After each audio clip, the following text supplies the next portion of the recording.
When President Ruto took over, life for many Kenyans was tough. Inflation was at 9%.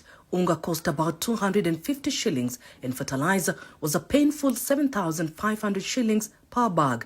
The shilling was weak at 160 to the dollar. Farmers were struggling and families were squeezed by high prices.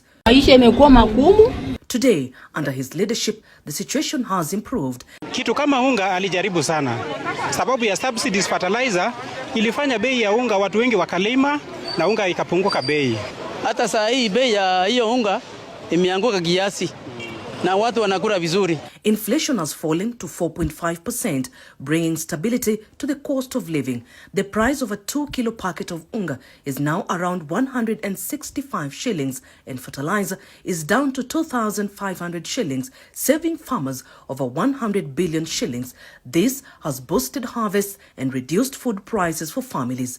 Maize production has grown from 2.9 million tons in 2022 to 3.6 million tons in 2024, cutting maize imports from 10 million tons to just 3.3 million tons. Farmers are earning more from their produce. Mapato imeenda juu kabisa. Unapolinganisha na miaka ile mingine, chakula ni mingi sana mwaka huu. Tea farmers have seen earnings rise from 154 billion shillings to 215 billion shillings, with pay per kilo up from 50 shillings to 64 shillings. Coffee farmers now earn 120 shillings per kilo from 79 shillings, almost 50% more.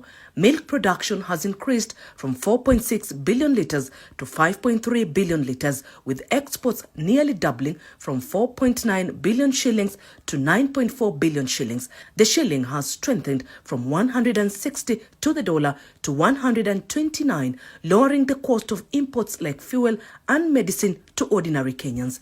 At the same time, Kenyans working abroad have sent more money home. In 2022, remittances stood at 584 billion shillings, and by 2024, they had risen to 641 billion shillings, money that goes straight into households for fees, school fees and investments.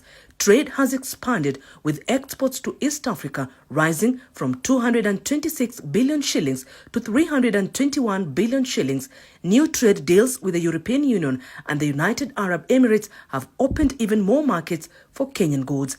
Infrastructure has also strengthened. Railway cargo has grown from 7.16 million tons to 8.15 million tons. Mombasa Port now handles 2 million containers, up from 1.45 million, and Lamu Port has expanded from 21,000 tons to 153,000 tons. This is how President Ruto's leadership has stabilized the economy and put more money in Kenya's pockets.